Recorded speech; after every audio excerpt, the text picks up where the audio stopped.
इस वीडियो में हम लोग क्लास 9 का सिविक्स का आपका जो चैप्टर नंबर 3 है इसको कवर अप कर रहे हैं।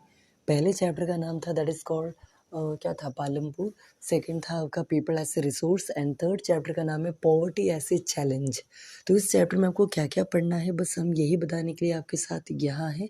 तो चलिए ज़रा एक रिविजन पर्पज़ से 10-12 मिनट के अंदर अंदर इस वीडियो को ज़रा कवर अप करते हैं और आपको पूरा चैप्टर समझाने का प्रयास करेंगे। तो चलिए जल्दी से स्टार्ट करते हैं। सबसे पहले अगर आप इस चैप्टर में आते हो तो यहाँ पर बेसिकली पॉवर्टी एक बहुत बड़ा चैलेंज है। आज़ाद भारत का ऐसा बोला गया है, कहाँ पर बोला गया तो ये पढ़ लीजिए, यहाँ पर बोला गया है। और पॉवर्टी के बहुत सारे कोर्सेस होते हैं, पॉवर्टी हटाने के भी बहुत सारे तरीके होते हैं जो कि गवर्नमेंट द्वारा भी लिया गया है। वही सब आप इस चैप्टर में डिस्कस करने वाले हो, ऐसा यहाँ पर लिखा हुआ है। तो पहला चीज़ आई होप आपने समझ लिया। देन किसको कहते हैं पुअर, तो उसका डेफिनेशन टाइप यहाँ पर इनडायरेक्ट वे में दिया गया है। क्या वो लोग जो जग्गीस में रहते हैं मतलब झोपड़पट्टियों में रहते हैं क्या केवल यही पुअर कहलाते हैं, मतलब पॉवर्टी में रहने वाले लोग कहलाते हैं या और भी कोई डेफिनेशन है? तो ज़रा प्लीज़ सुनिएगा। जहाँ तक हमको पता है हम आपको बताते हैं। पॉवर्टी में उनको कहते हैं, पुअर उनको कहते हैं जो अपने बेसिक नीड्स को पूरा ना कर पाए। बेसिक नीड्स का मतलब जैसे कि फूड, शेल्टर एंड तीसरा क्या होता है ये आप बताइए, ठीक है? कपड़ा, रोटी, कपड़ा और तीसरा क्या? तो चलो हमें बता देते इसी वीडियो में। रोटी, कपड़ा एंड मकान। ओके, तो फूड, शेल्टर एंड ड्रेस, अगर क्लॉथ्स, अगर आपके पास ये 3 चीज़ है, अगर आप ये कर पा रहे हैं, खरीद पा रहे हैं, कमा पा रहे हैं तो you are not poor. But अगर आपके पास ये तीनों नहीं है तो पुअर कैटेगरी में आते हो, ऐसा बोला जाता है। दुनिया का सबसे single largest concentration of poor peoples कहाँ रहता है? अपना प्यारा देश भारत में रहता है। क्योंकि देखो एक बात बताते हैं, परसेंटेज वाइज देखा जाए तो इंडिया में पुअर बहुत ही कम है, अराउंड 7% प्रेजेंट टाइम 2022 में। But in terms of number देखा जाए भारत देश की आबादी 140 करोड़ की है और इसका 7% भी अगर आप निकालते हो, चलिए 10% भी अगर आप निकालते हो तो 14 करोड़ होता है, तो जो कि बहुत ही लार्ज अमाउंट है। जो कि बाकी कंट्रीज़ का, बहुत सारे कंट्रीज़ का पॉपुलेशन तो 2 करोड़ 3 करोड़ से ज़्यादा है भी नहीं। For example Belgium, for example बहुत सारे इस तरह देश होंगे। बुरुंडी नाम का एक देश है जो कि दुनिया के प्रेजेंट टाइम में सबसे गरीब देश है, the poorest country of the world Burundi, जो कि अफ्रीका में है। एंड दुनिया का सबसे अमीर देश प्रेजेंट टाइम में 2022 में कौन है? तो आपका ये चाइना है। तो ये कुछ नाम आपको जानना चाहिए, ये बस याद रखिएगा। आगे बढ़ते आपको इस चैप्टर 2 कहानी पढ़ना है। एक अर्बन सिटी में रहने वाले एक आदमी की कहानी और एक रूरल एरिया में रहने वाले एक आदमी की कहानी। जैसे कि अर्बन एरिया में कौन रहता है? रामशरण नाम का आदमी रहता है, उनकी गरीबी की कहानी यहाँ दिया गया है। और दूसरी साइड में एक रूरल एरिया में रहने वाले लाखा सिंह की कहानी आपको दिया गया है। दोनों स्टोरी आपको सुनना, आई होप आप सुन लीजिए। बहुत सिंपल लैंग्वेज में है तो आप पढ़ लीजिएगा, आप समझ लीजिएगा ही। हमको पता है आप में इतना औकात है, औकात थोड़ी क्या कहते हैं, आई नो कि आप कर सकते हो कि औकात नहीं, औकात फिर गंदा एक मीनिंग आप निकाल लोगे। ओके, आगे बढ़ रहे हैं। देन ये रहा some of the reasons which are related to poverty. Poverty होने के जो कॉजेस होते हैं उनमें कहीं ना कहीं यही सब रीजन्स होता है, आपको ये लिख के आ सकते हो।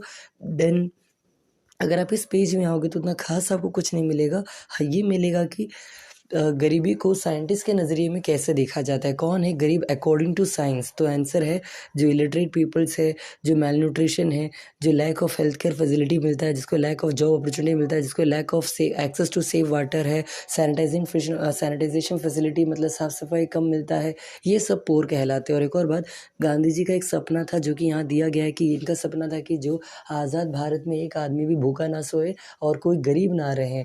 तो ये सब कुछ बातें आप लोग याद करके जा सकते हैं। देन एक टर्म दिया गया what is called social exclusion. Social का मतलब समाज और एक्सक्लूशन का मतलब बाहर निकाल देना, मतलब किसी किसी लोगों को समाज से बाहर निकाल दिया जाता है, इसी को सोशल एक्सक्लूशन कहते हैं। तो ये एक चीज़ हो गया, आप यहाँ पढ़ लोगे। देन वल्नरेबिलिटी क्या होता है, तो ज़रा प्लीज़ सुनना। जब एक स्पीशीज़ धरती से गायब हो जाता है, विलुप्त हो जाता है, तो हम उसको कहते हैं एक्सटिंक्ट कहते हैं। जो विलुप्त होने की तागात पर आ जाए, मतलब जो विलुप्त हो सकता है उनको आप एंडेंजर्ड कहते हैं, और जो एंडेंजर्ड हो सकता है उनको हम लोग कहते हैं वनरेबल स्पीशीज़ कहते हैं।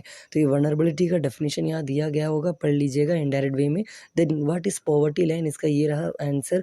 ए poverty line a common method which is used to measure the poverty is based on the income and this type of line is known as poverty line, जो भी वगैरह वगैरह। तो ये डेफिनेशन पढ़ लीजिएगा। इस डेफिनेशन के बाद अगर आप फिर से आगे बढ़ते हो तो एक बात यहाँ आपको फैक्टफुल पढ़ना है, ये रहा फैक्ट वाली बात है। कि जो अर्बन एरियाज़ में रहने वाले लोग होते हैं उनको 2100 कैलोरीज ज़रूरी है, एनर्जी ज़रूरी है, जबकि एक अर्बन एरिया में रूरल एरिया में रहने वाले को 2400 कैलोरीज की नीड है। क्यों? क्योंकि रूरल एरिया वाला ज़्यादा फिजिकल वर्क करता है, जबकि अर्बन एरियाज़ में रहने वाले लोग ज़्यादातर मेंटल वर्क करते हैं। तो ये ऐसे एक लॉजिक लगा के बोला गया, तो आप ये भी याद करके चले जाइएगा। इसके अलावा कि प्रेजेंट टाइम में एक आदमी कितना कमाना चाहिए जिससे वो अपना पुअर कैटेगरी में ना आए, तो उसका एक डेफिनेशन नहीं, एक आंसर यहाँ दिया गया, चाहे तो आप देख लीजिए। देन इसका फुल फॉर्म पढ़ लीजिएगा कि इंडिया में गरीबों की संख्या या ये पॉवर्टी लाइन नापने का जो वर्क दिया गया, किसको दिया गया? एक ऑर्गेनाइजेशन जिसका नाम है NSSO, नेशनल सैम्पल सर्वे ऑर्गेनाइजेशन। तो इनके बारे में जान लीजिएगा। उसी तरह यहाँ पर है कि मंथली खर्चा कितना ज़रूरी है एक फैमिली को सर्वाइव करने के लिए, तो ये सब देख लीजिएगा मन हो तो। ओके। इसके अलावा पॉवर्टी एस्टीमेट कि गरीबी नापा कैसे जाता है, तो इसका आंसर प्लीज़ सुनिएगा। गरीबी नापने के लिए बेसिकली एक मेथड है जिसको हम लोग कहते हैं तेंदुलकर मेथड। ये सचिन तेंदुलकर की बात नहीं कर रहे हैं यहाँ पर, एक थे सन तेंदुलकर करके नाम के, कुछ नाम भूल रहा, उनका भी ऐसे आई गेस कुछ नाम था। तो उनको एक ड्यूटी दिया गया था कि इंडिया में कितने गरीब है, कैसे गरीब है, उनको नापने का तरीका निकालो। तो उन्होंने एक तरीका निकाला था, उसी को कहते हैं ये तेंदुलकर मेथोडोलॉजी कहते हैं। तो बस ये याद रखिएगा। और ये क्या चीज़ के बेसिस पर था वो आपको पढ़ना था, हम भूल रहे हैं, कहीं लिखा होगा। ये तेंदुलकर मेथड क्या चीज़ के बेसिस पर निकाला जाता था, हम भूल रहे हैं, कहीं लिखा होगा, ढूंढना पड़ेगा, उतना छोड़ी टाइम जा रहा है, आगे बढ़ रहे हैं। दैट वनरेबल ग्रुप्स क्या होता है, जो बताएं वही चीज़। वनरेबल क्या था? जो एंडेंजर हो सकते हैं, वैसे ग्रुप के लोगों के बारे में यहाँ बोला जा रहा है। जैसे यहाँ पढ़िएगा, some of the most vulnerable groups in India are SC ST। तो ये सब कुछ वनरेबल ग्रुप्स के नाम दिए गए हैं यहाँ पर, और पढ़ लीजिएगा जो भी है। अगर आप आगे बढ़ते हैं, फिर से यहाँ पर इस चैप्टर 3 ही कहानी पढ़ना है। पहले रामशरण की कहानी, दूसरा लाखा सिंह की कहानी, और तीसरा शिवरामन की कहानी, जो कि एक करूर टाउन तमिलनाडु में रहता था, जो कि एक गॉबलर था, मतलब वो मोची था। ये दिन का इतना कमा लेता था, ये कर लेता था, वो कर लेता था। तो इस तरह इनका भी कहानी दो है, जो इतना लंबा कहानी है, आप एक बार पढ़ लीजिएगा। ओके। इसके बाद इस साइड में अगर आप आते हो तो यहाँ पर एक टर्म है, अगेन फुल फॉर्म दिया गया है HCR। तो HCR का मतलब हेड काउंट रेशियो होता है। अब इसका जो है डेफिनेशन यहाँ दिया गया, डेफिनेशन नहीं दिया गया, आप ऐसे गूगल करके पढ़ लीजिए, वरना बोलोगे तो हम आपको थोड़ी देर पहले ही एक दूसरे वीडियो में हमने बोला था कि शॉर्ट्स बना कर हर टर्म्स को समझाने का प्रयास हम कर सकते हैं, अगर आपको अच्छा लगे तो अगर आपको अच्छा लगे तो बोलिएगा। इसके अलावा इसके अलावा इसके अलावा अगर आप नीचे आते हो तो यहाँ पर कुछ स्टेट्स को कंपेयर किया गया, क्या सारे स्टेट में गरीबों की संख्या सेम है क्या? तो answer is surely definitely no, है ना। कहीं पर गरीबी ज़्यादा है, कहीं पर गरीबी कम है। इसका रीज़न क्या, अगर आपसे पूछ दे तो उसका रीज़न क्या होगा? बिकॉज ये रहा केरला, अगर आगे निकला है तो उसका रीज़न क्या है, यहाँ पर पढ़ रहे Kerala has focused more on human resource development, क्योंकि केरला वालों ने ह्यूमन रिसोर्स डेवलपमेंट पर ज़्यादा फोकस किया। अब ये ह्यूमन रिसोर्स डेवलपमेंट क्या होता है?